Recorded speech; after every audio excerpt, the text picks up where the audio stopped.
Hey guys what's up, क्या हाल चाल। आज मैं आपके लिए लेके आया हूँ एमपी बोर्ड की तरफ से हाफ ईयरली एग्जामिनेशन 2021 के साइंस के फर्स्ट चैप्टर के मोस्ट इम्पोर्टेंट क्वेश्चन। इसमें से ही आपको क्वेश्चन आएंगे इस पीडीएफ के द्वारा। जैसा कि आप सभी जानते ही हैं कि एक अंकीय के वस्तुनिष्ठ प्रश्न 8 होंगे, 3 अंकीय विषय पर आधारित 2 प्रश्न, 4 अंकीय विश्लेषणात्मक 3 प्रश्न होंगे। आप तो जानते ही होंगे कि हमारे हाफ ईयरली एग्जामिनेशन में 5 चैप्टर आने वाले हैं। रासायनिक अभिक्रिया एवं समीकरण, नंबर पार्ट 2 अम्ल क्षार एवं लवण, पार्ट 3 धातु एवं अधातु, पार्ट 4 कार्बन एवं इसके यौगिक, पार्ट 5 तत्वों का आवर्त वर्गीकरण। तो चलिए हम सबसे पहले देखते हैं अध्याय 1 रासायनिक अभिक्रिया एवं समीकरण। गैस हम सबसे पहले वस्तुनिष्ठ प्रश्न देख लेते हैं। निम्न में से कौन सा भौतिक परिवर्तन नहीं है? नंबर ए खौलते पानी से जल वाष्प बनना, बी एलपीजी का दहन, सी बर्फ का पिघलकर जल बनना, डी नमक का पानी में घुलना। तो इसका राइट आंसर हो जाएगा बी एलपीजी का दहन। गाइस आप स्क्रीनशॉट लेते जाइए। अब देखते हैं प्रश्न नंबर 2। निम्नलिखित रासायनिक समीकरणों में कौन से संक्षिप्त रूप क्रियाकारक, अभिकारक एवं उत्पादों की सही भौतिक अवस्था को प्रदर्शित करते हैं? गाइस इसका आंसर आप मुझे कमेंट बॉक्स में ज़रूर बताइए। प्रश्न क्रमांक 3, जल का विद्युत अपघटन एक अपघटन अभिक्रिया है। हाइड्रोजन एवं जल ऑक्सीजन के निकलने में मोल अनुपात होगा। गाइस मैं आपको सभी के आंसर तो नहीं बता सकता, क्योंकि जैसे ही आपका अर्धवार्षिक का पेपर अपलोड होगा साइंस का, मैं वैसे ही डाल दूंगा। अभी 2 घंटे में अपलोड हो जाएगा तो फिर मैं डाल दूंगा। आप स्क्रीनशॉट लेते जाइए, ले लीजिए पहले 5 प्रश्नों की स्क्रीनशॉट। चलिए आगे बढ़ते हैं। गाइस आप सब्सक्राइब नहीं करते हो यार। बहुत से लोग देखते हैं और लाइक सब्सक्राइब कुछ भी नहीं करते, देख के चले जाते हैं बस।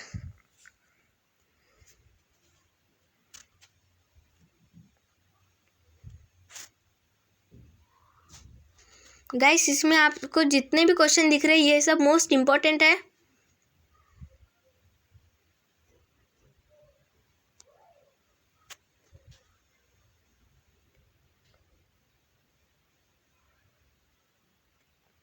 आप जल्दी जल्दी स्क्रीनशॉट लेते जाइए।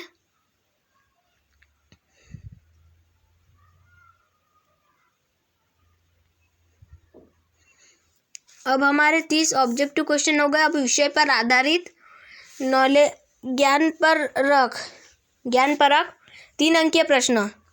गाइस आप इनको अच्छी तरह से कर लीजिए। प्रश्न क्रमांक 1, वायु में जलाने से पहले मैग्नीशियम रिबन को साफ क्यों किया जाता है? तो गाइस इसका आंसर हो जाएगा, वायु में जलाने से पूर्व मैग्नीशियम रिबन को साफ इसलिए किया जाता है क्योंकि इसमें मैग्नीशियम ऑक्साइड आरक्षित परत जम जाती है, जिसे हटाने के लिए वायु में जलाने से पूर्व मैग्नीशियम रिबन को साफ किया जाता है, क्योंकि यह आरक्षित परत ऑक्सीजन से क्रिया करने से रोकती है। हमारा क्वेश्चन नंबर 2 हो जाएगा, किसी पदार्थ X के विलयन का उपयोग सफेदी करने के लिए होता है। नंबर 1, पदार्थ X का नाम तथा इसका सूत्र बताइए। गाइस तो इसका आंसर हो जाएगा, पदार्थ X का नाम कैल्शियम ऑक्साइड CaO, जिसको हम चूना कहते हैं। नंबर 2, ऊपर 1 में लिखे पदार्थ X के जल के साथ अभिक्रिया कीजिए। तो गाइस इसकी अभिक्रिया कुछ इस तरह होगी, कैल्शियम ऑक्साइड प्लस जल। तो कैल्शियम ऑक्साइड का सूत्र हो जाएगा CaO प्लस H2O, तो is equals to CaOH plus H2 विस्थापित हो जाएगा, कैल्शियम हाइड्रोक्साइड तथा हाइड्रोजन मुक्त हो जाएगा।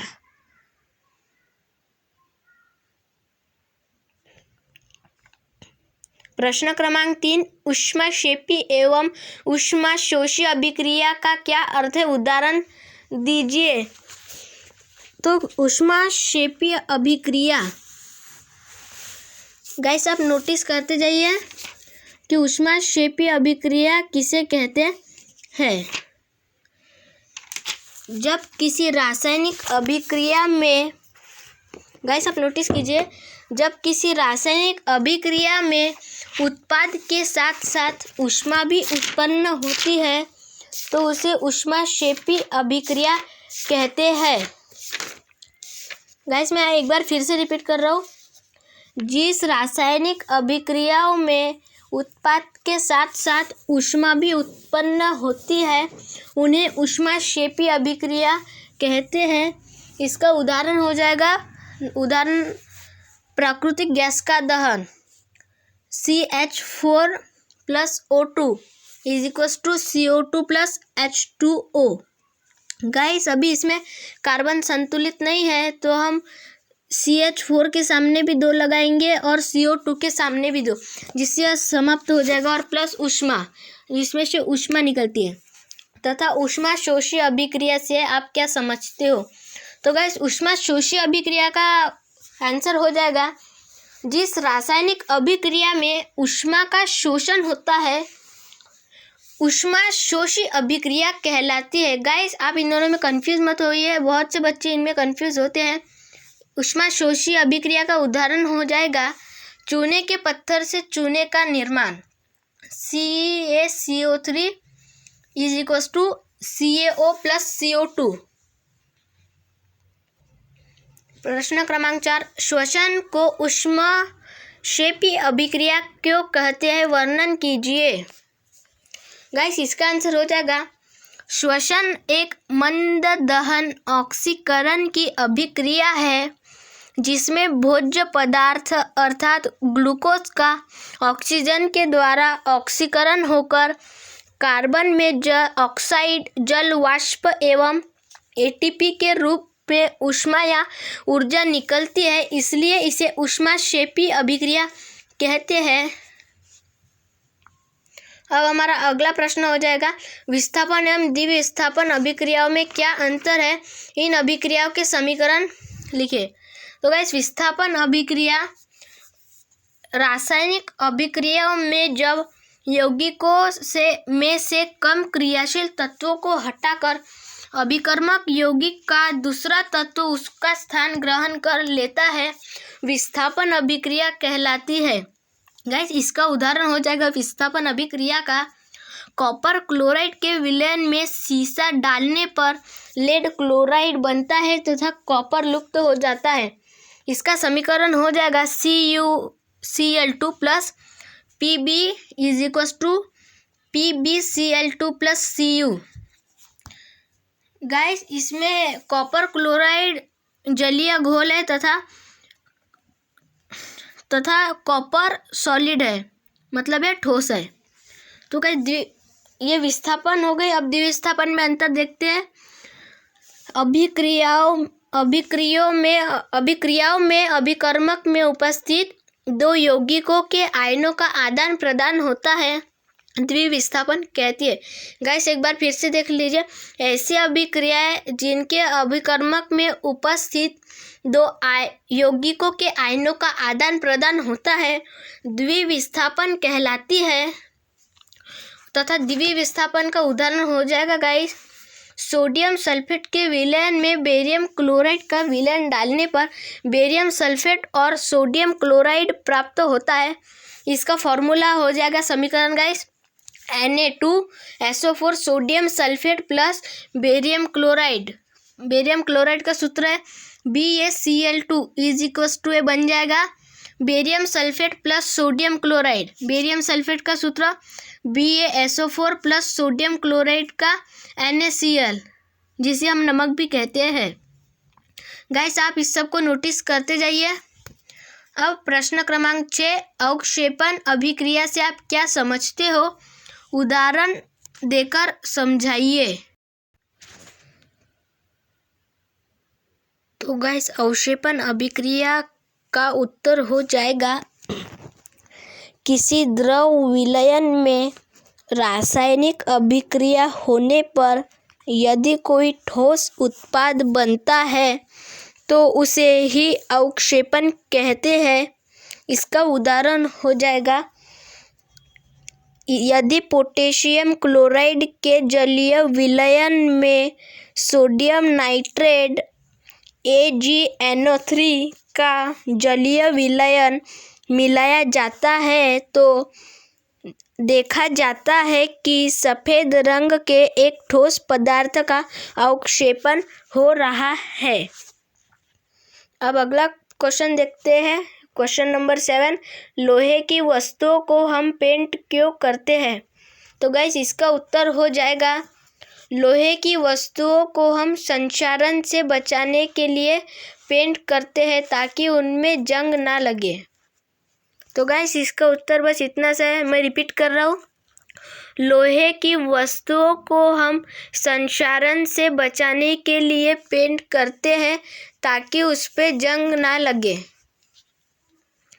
क्वेश्चन नंबर 8 हो जाएगा, तेल एवं वसा युक्त खाद्य पदार्थों को नाइट्रोजन से प्रभावित क्यों किया जाता है? तो गाइस, इसका आंसर हो जाएगा, तेल तथा वसा युक्त खाद्य सामग्री वायु या ऑक्सीजन के संपर्क में अधिक समय तक रहने पर उपचयित होकर अपना स्वाद एवं गंध बदलकर विकृत गंधी हो जाते हैं, इसलिए उन्हें नाइट्रोजन जैसे कम सक्रिय गैसों से प्रभावित किया जाता है। अब क्वेश्चन नंबर 10, ऑक्सीजन के योग का ह्रास के हृदय पर निम्न पदों की व्याख्या कीजिए। प्रत्येक के लिए 2 उदाहरण दीजिए। तो अपचयन नंबर 1 अपचयन, नंबर 2 उपचयन। तो गाइस, हम अपचयन अभिक्रिया को देखते हैं। सबसे पहले, किसी रासायनिक अभिक्रिया में जब पदार्थ में ऑक्सीजन की वृद्धि होती है तो ऐसी अभिक्रिया को अपचयन अभिक्रिया कहते हैं तथा माना जाता है कि उस पदार्थ का उपचयन हुआ है। गाइस, इसका उदाहरण हो जाएगा, लिखिए आप उदाहरण number 1, Cu plus CO2। Arrow बनाइए और उस पर ऊष्मा लिखिए, क्योंकि इनमें ऊष्मा से अभिक्रिया हो रही है तथा COO बन रहा है, लेकिन यह समीकरण संतुलित नहीं है, इसलिए हम Cu के सामने 2 लगाएंगे तथा इधर एरो की इधर CuO के सामने भी 2 लगाएंगे, जिससे यह समीकरण संतुलित हो जाएगा। अभी देखते दूसरा उदाहरण, C+O2 carbon plus oxygen is equals to carbon dioxide. Guys, यह समीकरण पहले से ही संतुलित है, इसलिए उपयुक्त उदाहरण में Cu एवं C का उपचयन हो रहा है। अब हम आ जाते हैं अपचयन पर। तो देखते हैं, जब किसी रासायनिक अभिक्रिया में किसी पदार्थ के ऑक्सीजन में कमी होती है तो उसे पदार्थ का अपचयन कहा जाता है। इसका उदाहरण हो जाएगा गाइस, आप लिखते जाइए, CuO प्लस H2। अभी इसमें ऊष्मा के साथ अभिक्रिया हो रही है, is equals to Cu plus H2। अब इसका दूसरा उदाहरण हो जाएगा, ZnO zinc oxide plus carbon plus C is equals to बन जाएगा zinc plus cobalt, zinc plus CO। उपयुक्त उदाहरण में CuO एवं ZnO का अपचयन हो रहा है। गाइस, हम आगे बढ़ते हैं और देखते हैं 4 अंकीय प्रश्नों को।